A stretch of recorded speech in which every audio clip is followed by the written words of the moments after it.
जय श्री कृष्णा दोस्तों, आप सभी का हमारे चैनल पर स्वागत है। आज हम भीम और डिडिम्बा की विवाह की कथा लेकर आए हैं। आशा करते हैं कि आपको ये कथा बहुत ही पसंद आएगी। डिडिम्बा पांडव कुल की सबसे पहले बनने वाली वधू बनी थी। लाक्षागृह यानी लहा के बने घर को जब दुर्योधन एवं मामा शकुनी की योजना के अनुसार जलाया गया, तब पांचों पांडव अपनी माता कुंती समेत उसी भवन में थे। इन सभी की हत्या करने हेतु ऐसा किया गया था। अपने सामर्थ्य एवं दैविक कृपा से वो वहां से बच निकले और भेष बदलकर रहने लगे। इसी क्रम में वे एक जंगल में पहुंच गए। रात अंधेरी थी और जंगल घना था। जमीन पर बड़े बड़े झाड़ उगे थे, जिसके कारण चलना मुश्किल हो गया था। तब धर्मराज युधिष्ठिर ने भीम से उन सभी को ले जाने का अनुरोध किया। भीम ने अपनी शक्ति का परिचय देते हुए अपनी माता सहित अपने चारों भाइयों को उठाकर चलना प्रारंभ किया। जब वे वन में ऐसे स्थान पर पहुंच गए जहां धरती समतल और कोमल घासों से ढकी थी, तब वहां भीम ने सबको धरती पर उतारा और सब भाइयों ने मिलकर सोने के लिए व्यवस्था की। पांचों भाई बारी बारी जगकर अपने सोते हुए परिवार की रक्षा करते थे। इस बार भीम की बारी थी। वह जंगल अपने वृक्ष, चट्टानों सहित काली शक्तियों के प्रभाव के कारण मायावी था तथा एक शक्तिशाली एवं मायावी राक्षस डिडिम्ब का राज्य था। जंगल में आने वाला कोई भी मानव इस मायावी स्थान से निकल नहीं पाता था, अपितु राक्षसों का आहार बन जाता था। इन राक्षसों की ग्रहण शक्ति यानी सूंघने की शक्ति बड़ी तेज थी। जंगल में मानव के प्रवेश को तुरंत भांप लेते थे, अर्थात वो सूंघकर यह पता लगा लेते थे कि मानव जंगल में प्रवेश किया या नहीं। प्रवेश करते ही वो समझ जाते थे कि किसी मानव ने जंगल में प्रवेश किया।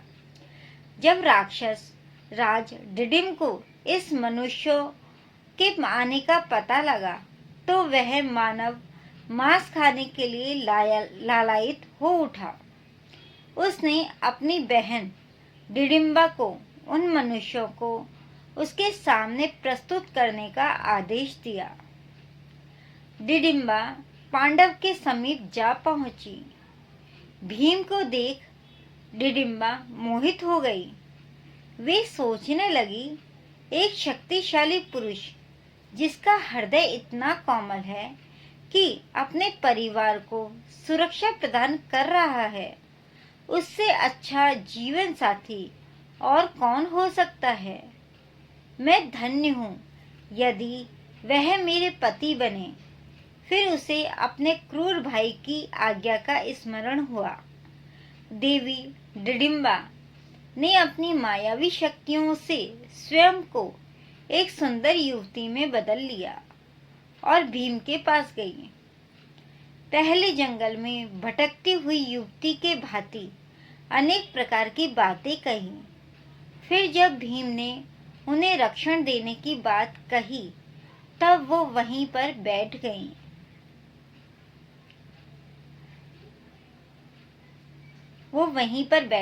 दोस्तों, आपको ये कहानी पसंद आई रही हो तो हमारे चैनल को लाइक, शेयर एंड सब्सक्राइब अवश्य कर दें और कहानी को अंत तक सुनें, जिससे कि आपको कहानी सुनने का पूरा मजा आएगा। हालांकि आराम कर रहे अर्जुन एवं युधिष्ठिर को देवी डिडिम्बा पर धीरे धीरे संदेह भी होने लगा था, परंतु उन्होंने सुरक्षा को ध्यान में रखते हुए सोए रहने का स्वांग किया। आसपास क्या हो रहा है इस पर चुपचाप ध्यान दे रहे थे। इधर देवी डिडिम्बा से भी यह सच छुप नहीं रहा था। तब उन्होंने भीम को बता दिया कि मुझे मेरे भाई राक्षस राज डिडिम्ब ने आप सभी को भ्रमित कर उस तक पहुंचाने के लिए प्रतिनियुक्त किया है, परंतु आपको देखकर मैं आपसे प्रेम करने लगी हूँ। मैं आपसे विवाह करना चाहती हूँ। मैं आप सभी को यहाँ से बाहर निकलने का रास्ता आपको बता देती हूँ। मेरा भाई डिडिम्ब बहुत ही पराक्रमी, मायावी और क्रूर है।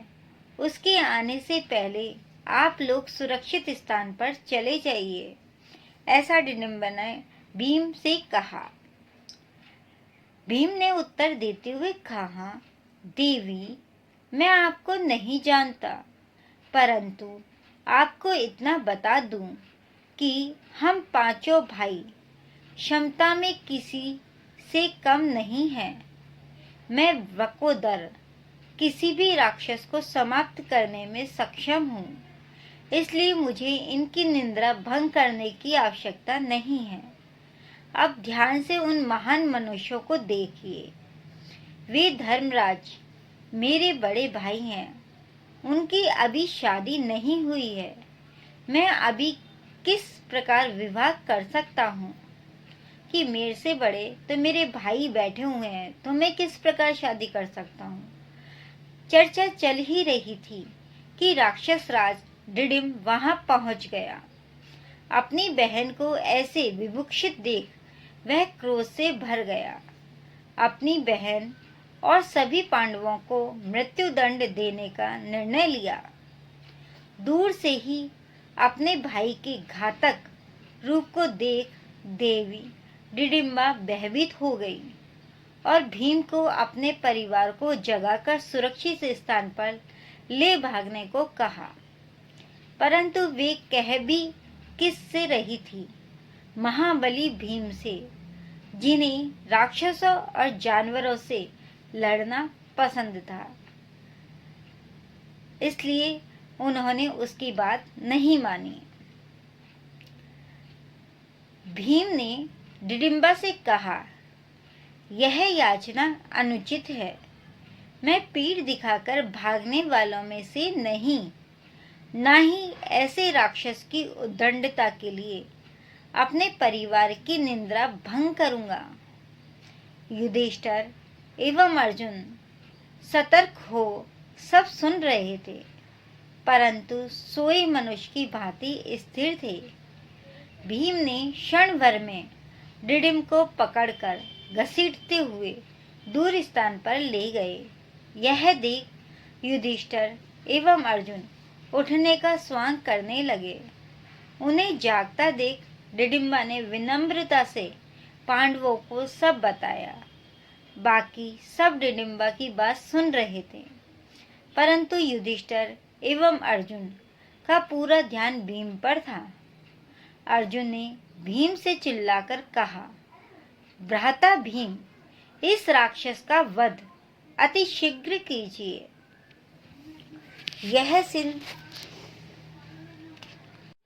यह सुन भीम ने घातक प्रहार से डिडिम्ब की पीठ के टुकड़े टुकड़े कर दिए। डिडिम्ब का वध होते ही सारे राक्षस भीम के सामने घुटने टेक बैठ गए और उन्हें अपना राजा मान लिया। तभी भीम ने कहा, मैं तुम्हारा राजा कैसे हो सकता हूँ? तुम राक्षस हो और मैं मनुष्य हूँ। तब उनके मंत्री ने कहा, हे राजन, हमारे यहाँ परंपरा है कि जो हमारे राजा को मारता है वही अगला राजा बनता है। एक शक्तिशाली राजा ही अपनी प्रजा को सुरक्षा प्रदान कर सकता है। और प्रभु, आप तो राक्षस राज डिडिम्ब से भी अत्यधिक शक्तिशाली हैं। यह सुनकर भीम ने कहा, परंतु मैं आपका राजा नहीं बन सकता। तब फिर से हाथ जोड़कर उनके मंत्री ने कहा, राजन, ऐसा न कहें। बिना राजा के प्रजा अनाथ हो जाती है, जंगल राज हो जाता है। इन सब बातों को सुनकर धर्मराज युधिष्ठिर ने विचार करने हेतु समय मांगा कि हम विचार कर कर आपको बताएंगे, हमें कुछ समय का दीजिए। तभी वहां देवी डिडिम्बा आकर पांडु पुत्र भीम से कहती है, हे राजन, कृपया कर मेरे प्रेम को स्वीकार करें, मुझे अपनी पत्नी बनने का सौभाग्य दें। इस पर भीम ने कहा, ऐसा कैसे हो सकता है? तुम राक्षस कुल की हो, मैं मनुष्य हूँ। मेरे समाज में क्या तुम्हें वांछित स्थान मिल पाएगा?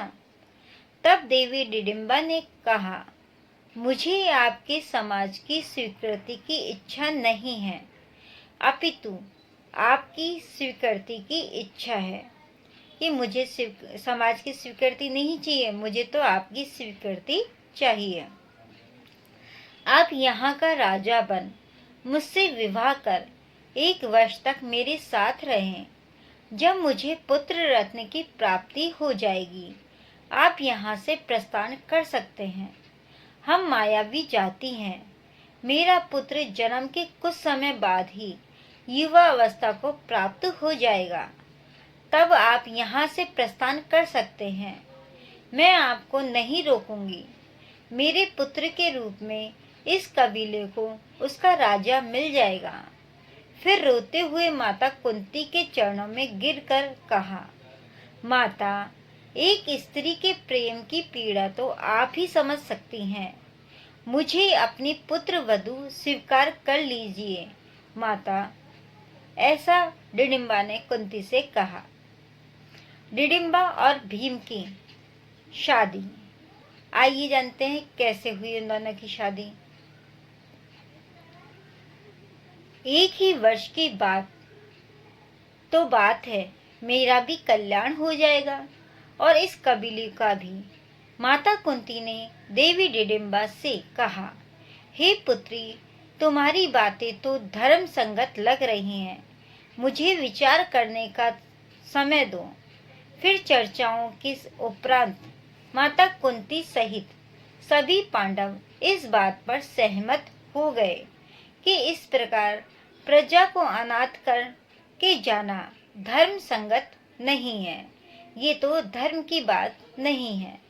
फिर भीम ने कबीले का राजा होना स्वीकार किया, देवी डिडिम्बा से विवाह किया और उनका एक पुत्र हुआ, महाबली घटोत्कच उसका नाम था।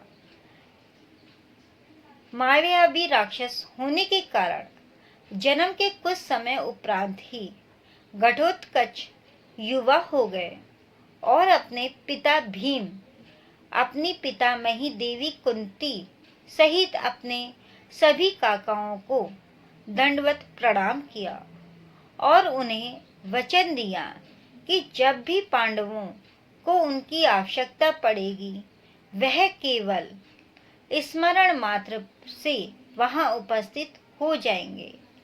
देवी डिडिम्बा ने भी अपने वचन अनुसार अपने पति भीम, उनके भाइयों तथा उनकी माता देवी कुंती को विदा किया। इस तरीके से भीम और डिडिम्बा का विवाह हुआ और विवाह पूर्ण हुआ। उसके बाद डिडिम्बा ने भीम को जाने की अनुमति दे दी और ऐसे डिडिम्बा भीम की बल्कि पांडवों की पहली पुत्र वधू बनी। दोस्तों, आपको ये कहानी कैसी लगी?